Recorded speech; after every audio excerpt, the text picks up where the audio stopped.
So, hey everyone, super stoked for today's episode. We have got the incredible Pragya Gupta in the house.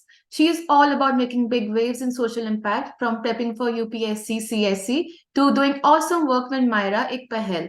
And her YouTube channel, it's blowing up with 41.5k subscribers, mostly dedicated to Indian Sign Language.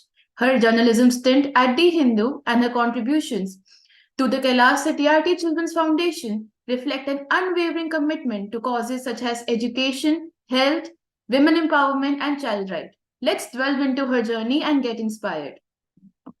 Hi Pragya, let's start with the basic questions. Can you explain what exactly is social impact consulting, as I think many people might be unaware of it? I'll use terms. First of all, thank you so much for this welcome.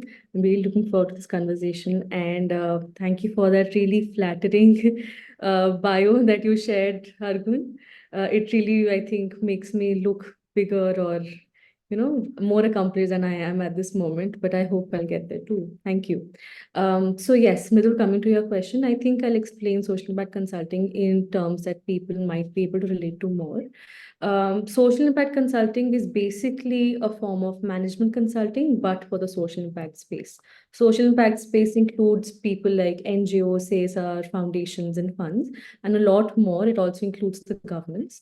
And service offerings in social impact consulting of ranges from strategy that can be or per program strategy. It can be implementation strategy. It could be fundraising, or it can also be impact assessment. Basically anything and everything that has to do with the social impact sector, which includes players working towards social impact. It also includes social enterprises. So, when you are working in a company, generally profit is your first motive. So, in social impact consulting, what do you give more weightage to profit or social impact, or is it a balance? I don't think any company or any organization can work if they don't think about profit at all. But the beauty of social impact consulting is that you have to think about impact and profit hand in hand. And I think that reflects both in the culture and the approach that the company takes with their work. Yeah, right. So, there are so many choices in consultancy. Why did you specifically choose social impact consulting? I'd actually always known that I want to work towards social impact. And as you mentioned, the work I've done before this was also all of it was from that point of view of finding my own place within the social impact sector. I earlier thought that I'll do it with journalism, but uh, then I moved on to UPSC. I thought I'll have more greater, you know, responsibility and greater resources to be able to work towards social impact. But during my preparation, I got to know about this niche field called social impact consulting, and it actually resonated with me more. And during that period, within a year or so, I also realized that UPSC is not my cup of tea, not the preparation, and maybe not the service in itself. So that's how I was able to, identify that social impact consulting is there for me, and social impact because for some reason I'd always been attracted to the space of social impact. I mean, you are still serving the society in another way, not UPSC. Okay. So, in your opinion, how successful is social impact consulting in addressing the global challenges? Social impact consulting, I think it has a very important and a very crucial, place within the impact ecosystem. Now, as the ecosystem grows, as any company grows, there's more and more focus that needs to happen on the systems and processes that are set in place, on the larger question of how the company would the NGO or any other organization will work. So here, social impact consultants and consulting firms play the role of an enabler. They help unlock questions that help organizations work a little more, in line with their vision, a little more maybe strategically. So I do think that social impact consultants and the firms have a really big role to play in the impact ecosystem and Right. also Yeah. towards solving world issues. Yeah. Pragya, we know that you are a very hardworking person. Can you please share your daily routine, how your morning starts, and how you deal stress with it? So I I'll start with both, personal and work. I really try to have a fixed routine and schedule, but that's not something that I'm able to always achieve. But I've recently started time boxing as an activity, which is helping me set a tone to my day. I try to have an hour, at least an hour long morning routine where I can, maybe exercise a little, freshen up, and just relax, have a relaxing start to the day. And then in a couple of hours, I sit down to work around 9, and I always have around 2 to 3 hours of focused work, deep work on my calendar to be able to get all the creator work of my job out of the way, because as a consultant I have to work on excels and decks a lot, and that requires uninterrupted focus and uninterrupted works. And after that I start with the meetings that of the day, and it includes the daily syncs also and a lot of ad hoc meetings. My workday generally goes on till 6 or 7 p.m. in the evening. After that I take a break, sit with my family, have dinner, and I try to squeeze in maybe a couple of hours of my other work, or again related to social impact, specifically related to my YouTube channel. And before sleeping, I try to have another hour of a night routine where I try to, do the basic things of getting into that mode of sleeping, and also maybe reading. I try, at least if I can read for at least 10 minutes a day, it will help in keeping that habit up, and hopefully I'll be able to, because obviously all of us know that reading is an activity that we should always engage with. So I try to accommodate that right before I sleep. It also helps me doze off. Very good way to cope up with the stress. And I think people nowadays don't really generally sit with their family and talk to them. They are just focused on their phones and their work.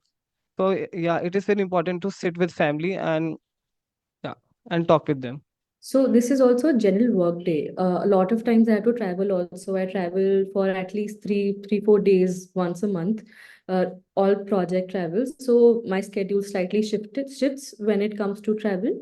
I also try to take out time for friends and meeting friends on the weekend, because as you said, it's very important to create that balance, and that includes having things that you're passionate about outside work, people and family that you're passionate about outside work as well. Okay. Pragya, what is that web series or TV show that you like to watch that helps you to cope up with the stress? So I don't think I can, directly relate to using a web series or a TV series to handle the stress. I think handling stress is a really deeper subject than this. It it's about emotional regulation. It's about time management. It's about getting things done sooner rather than later, and a lot more things. I do watch TV series. In fact, I have a habit of binge watching TV series. One TV series that I can actually mention that I really liked in the recent time was Atypical. It's around a boy who has autism and his family. So I think it's a very well balanced and a very beautiful TV series that not only talks about the boy with autism, it also talks about the caregiving family, also their own personal struggles. So it's a lot more than autism, but has a very good and healthy take on it. Yeah, I will be definitely watching that. Okay. Anav, you can take over. So, Pragya, joining your first company is a memorable experience for anybody. So, I remember my brother when he joined his first company, he was like very excited and he was just taking us all around. So, what was the first company you joined and what was your role in that company? So Sattva is actually my first company. This is my first full-time experience. I have worked in other places before this, some in part-time capacity, some in freelance capacity, some in internship capacities. One of the early companies that I worked with apart from this full-time gig was actually the Hindu. I was an interning reporter with Hindu during my college. So I had actually tried to get into the Hindu during the summer of 2018. That was in the middle of my second and third years of college, but they already had too many interns on board, so they did not really have the the capacity to absorb another one, which I'm actually very grateful for, because that meant that I joined their team in October.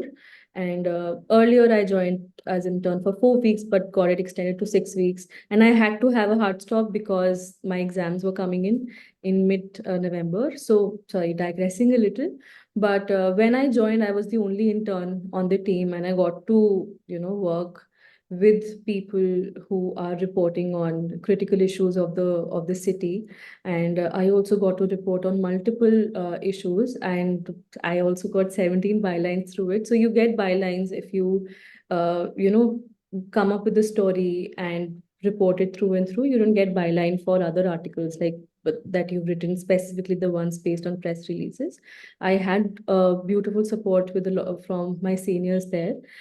During that time of working with the Hindu, I also had a very active semester, because my course, that was BMMC, is based on practicals a lot. So we used to have 3 to 4 practicals each year. So that meant our core subjects were 150 markers instead of 100 markers.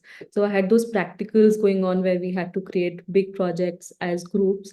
And I was the president of the student body also at that time. So I had college and all those responsibility along with work. So I used to be in a college in first half of the day. Then I till I think 3 to 4 p.m. Then I used to be on the field to report on the issue that I was covering. And then I used to be in the office to actually write the story and the article on what happened and what the issue was that I'm writing on for the day. And I think a lot of times I went back home at 10 or 11 at the night, because that was the schedule. But I absolutely loved those 6 weeks, because I got to work with amazing people. And I think I really tested my limits at that moment. And I know, looking back, I right after that internship, I knew that I'm capable of handling more than this.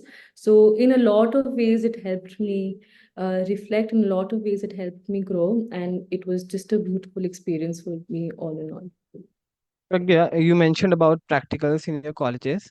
Mhm. So do you think those practicals helped you in your career? Because generally students of my age generally don't give preference to practicals.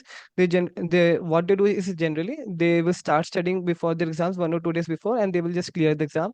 They don't give much importance or weightage to the practical. So I would not want to give a general answer to this, because I think it depends from course to course. I studied mass communication in my bachelor's, so a lot of it had to be practical by design, because we were creating videos, we were creating graphics, we were also working, on documentaries and radio production. So all of that was a part of our course, and it made a lot of sense to have those practical elements, because without that, theory is not as useful if you don't know how to implement that. At this moment, I do feel it helps me because one, the entire basis of my YouTube channel, I try to talk about disability inclusion and impact. I learned Indian Sign Language, as you said, most of my videos are around Indian Sign Language. I learned that during my college. It was a part of my course. I learned, how to function, how to work with camera, how to work with audio during my college, because that was a part of my course in mass communication. So if I had not had those practicals at that moment, I don't think it would have been, I think it would have been a little difficult for me to pick this up at this moment. So one, it depends upon what you have chosen. Second, I do feel that practicals help you, but I would not want to give a generic statement for people here.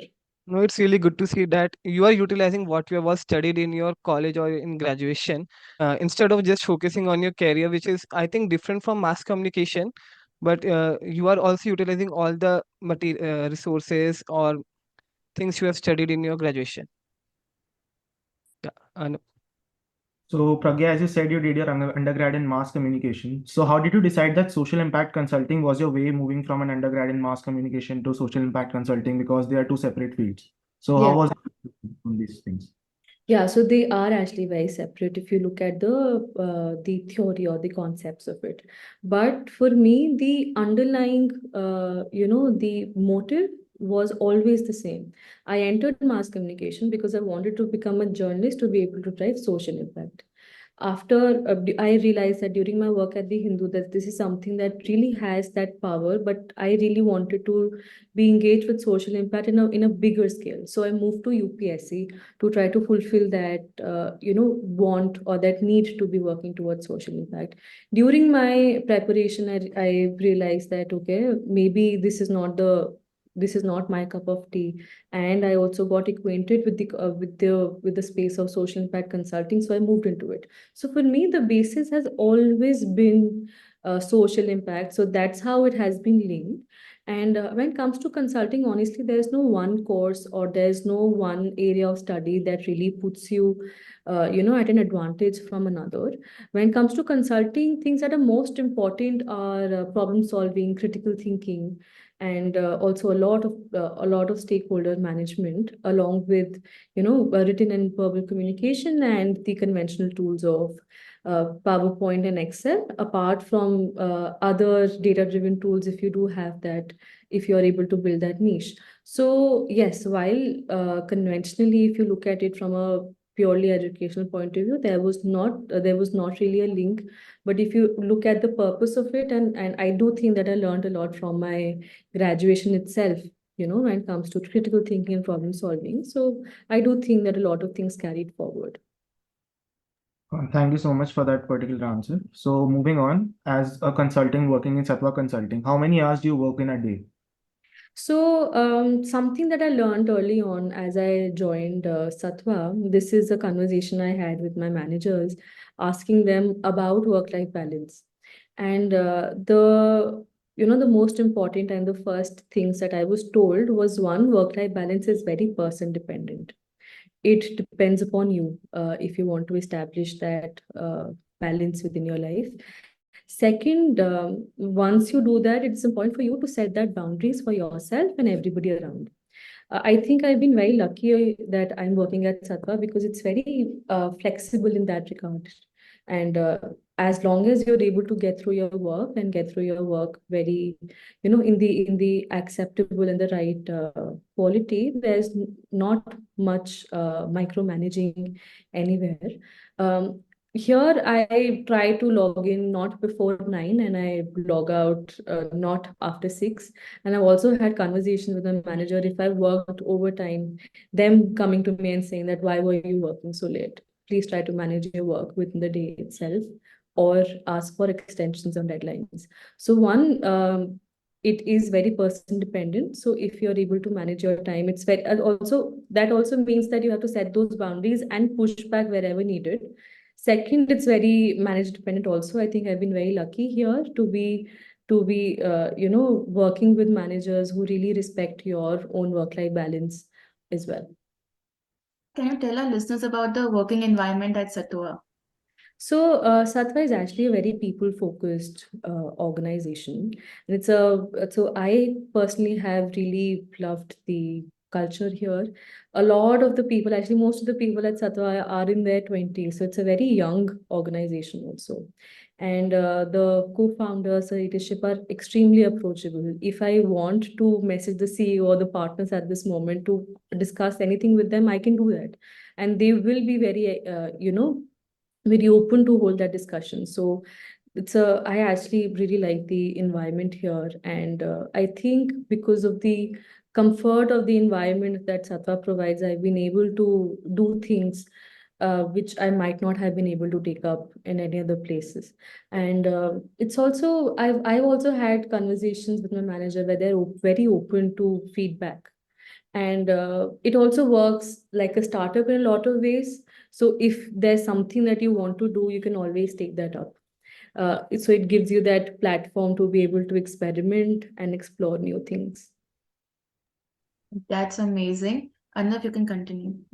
So as a social impact consultant, you would have worked on various projects and handled various projects also. So is there any particular project which you think is the highlight of your career till date, and what made this project memorable for you?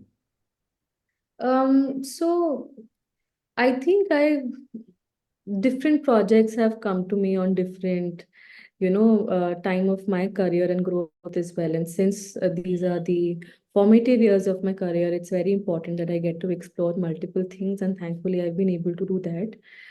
It will be very difficult to talk about one project that was in highlight, but maybe I'll talk about one aspect of my work that has definitely been a highlight for me, and that is field visits. A lot of times as consultants, we are not in touch with the communities that we are ultimately working for through our clients. But at Sattva, we generally engage in field visits where we go to the client office or the client site to understand about their work and also visit the communities. So in a recent project that was for an NGO called TRTSW, I went to their their base location in Jharkhand, and I got to interact with their teams, with their community, and I think that has really had a very good and a very positive and a lasting impact on me. Can you explain just what that project was about? That project was mostly about an organizational strategy that we were helping the NGO to build. The thing that I really took away from that visit in particular was the interaction with the community, and a realization as well that the difference between the field teams and the community and you is mostly often only of opportunity. So that also, along with being informational, I think that was a very reflective visit for me that really helped me realize the responsibility and the power that I have, that comes with my privilege of being able to do something for the ultimate beneficiary community that we were working for. So, as you said, that field visits played a crucial role in building experience for you. So, as a consultant working in this project, how has your perspective on social issues evolved? So, I think I really appreciate the fact that a lot of actually all the social issues are interlinked.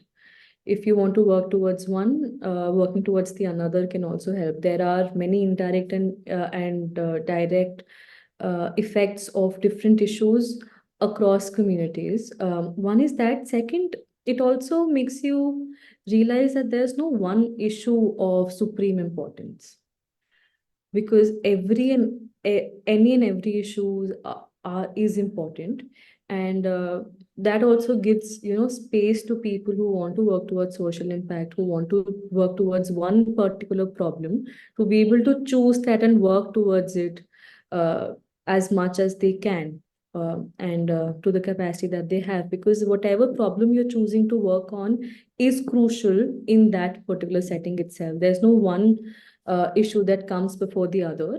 Obviously, not there are issues that come before the other when it comes to a particular person or a particular community. But overall, if you look at the larger landscape, if you look at the world or the country in particular, there's no one issue that takes a front seat in front from the other as compared to the other. So, there are many individuals out there who are not directly involved in consulting or making an impact in the society. So, how can those individuals contribute to the social impact efforts that, as consultants, you are focusing on, and as social impact workers are focusing on in this world? So, social impact space always needs people who really care about, solving these issues. People who are, experts in their own fields and want to bring that expertise to this. If there's somebody who's working in the private sector and they really can't, be involved here in a full-time capacity, there are two things that they can actually give to the ecosystem. One is time. Second is resources. Time can be maybe as a full-time employee, if not that, maybe as a volunteer, or through ways through which they can lend their expertise. Second thing is through resources. Those resources can be money, that can be through charity work. It can also be through resources in kind. It can also be maybe sharing of expertise and sharing of connections that they have, because there is an entire ecosystem where there are people who have the resources, who also want to give that resources into the impact ecosystem, and there are people at the receiving end who do need those resources. A lot of times that bridge does not exist. So if they can be that bridge also wherever possible, then that would also help the social impact ecosystem a lot. Thank you for your answer. So, Hargun, you can take over. So, talking about the industry, we know that no industry is constant and will face changes some way or the other. So, what are some of the key challenges that social impact consultants face in today's world, and how can you navigate through these challenges? So I think this question is just too big for me to be able to answer. One issue that I think social impact ecosystem in general faces is funding.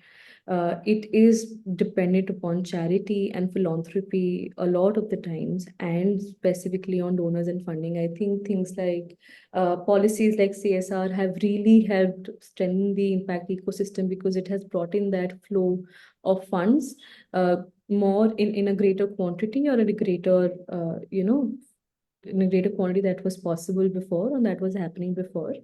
Uh, there are newer innovations when it comes to social finance, like there's social stock exchange. There is talks of there are NGOs and organizations who have implemented impact bonds.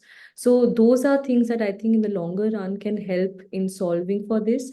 And I'm personally very fascinated with the concept of social enterprises, where I think that both profitability and impact comes together because it solves very different and very basic human needs as well and helps in making things sustainable. But again, not everything can be, based on that particular business model. So I am a little out of depth in explaining or being able to comment what can happen overall. But I think innovations in this space, in this capacity, will really help the ecosystem grow and move forward. And obviously, the integration of technology itself with AI and everything coming up. So, what ethical considerations should social impact consultants keep in mind while dealing with organizations or communities? I think ethics again is very subjective, uh, but something that I would really want to, highlight or really want to push for is that never lose touch with your empathy as social impact consultants. It's very important to exercise from a place of empathy, but also empathy also has limits to it. So make sure that you're exercising with empathy in a very healthy amount. The second thing is a lot of times when people are working with the community, it is possible that they bring in their own idea of development. Now, development is not something which looks the same for everybody. Development is a very subjective term in itself, and every community, every person has a different target that they want to reach.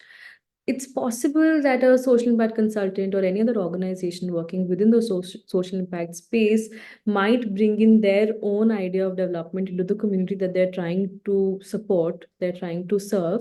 But it's very important to understand and support the community in working towards their idea of development rather than imposing your own. Well said. So, where do you see the future of social impact consulting in the coming years, or the scope of social impact consulting? Social impact ecosystem, I think itself is really growing. A lot of people are focusing, governments and people are focusing on social impact ecosystem as a whole. And as long as social impact ecosystem will grow, so will the practice of social impact consulting. And lastly, what advice do you want to give to our listeners, who want to pursue their careers in social impact consulting in the near future?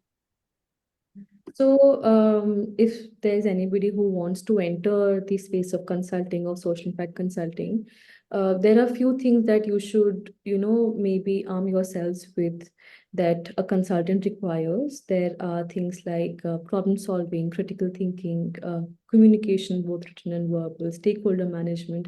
Maybe work on those areas. Work on the approach that you take on problem solving, and that will help you become good consultants. And if there's any specific sector that you are inclined towards, learn and educate yourselves more on that. Thank you for sharing your invaluable advice. Since we all know about your growing YouTube channel, so one last question from it. How does social media influence societal norms, behaviors, attitudes, and what ramifications does it hold for the broader the fabric of the society? Social media in itself, I think, has a great impact on society. So within news, within journalism, we say something like that media has an agenda setting role in society. I think social media has that a similar role as well, which means that social media, one, reflects what the society values, what the society thinks about, and second, it also may, works towards setting an agenda or setting, I don't know how to put this, setting a tone on what is important. So if more and more things of a particular nature are being discussed on social media, they will definitely be you'll see a greater reflection of that in your daily life and vice versa. So I think like any other form of media, social media also has a huge impact, and since it is giving voices to so many people who did not really have avenues to be able to put their ideas and thought forth, also really increases the scope of it, also maybe the risk of it also, because every kind of voice will be amplified. Yeah, definitely. Thank you, Pragya, for sharing your incredible journey and insights with us today. Your commitment towards your work is commendable. Your work continues to inspire us all, and keep doing what you are doing. And to our listeners, thanks for turning in. Your support and engagement means the world to us. We hope Pragya's experience has motivated you. And until next time, stay healthy and keep smiling.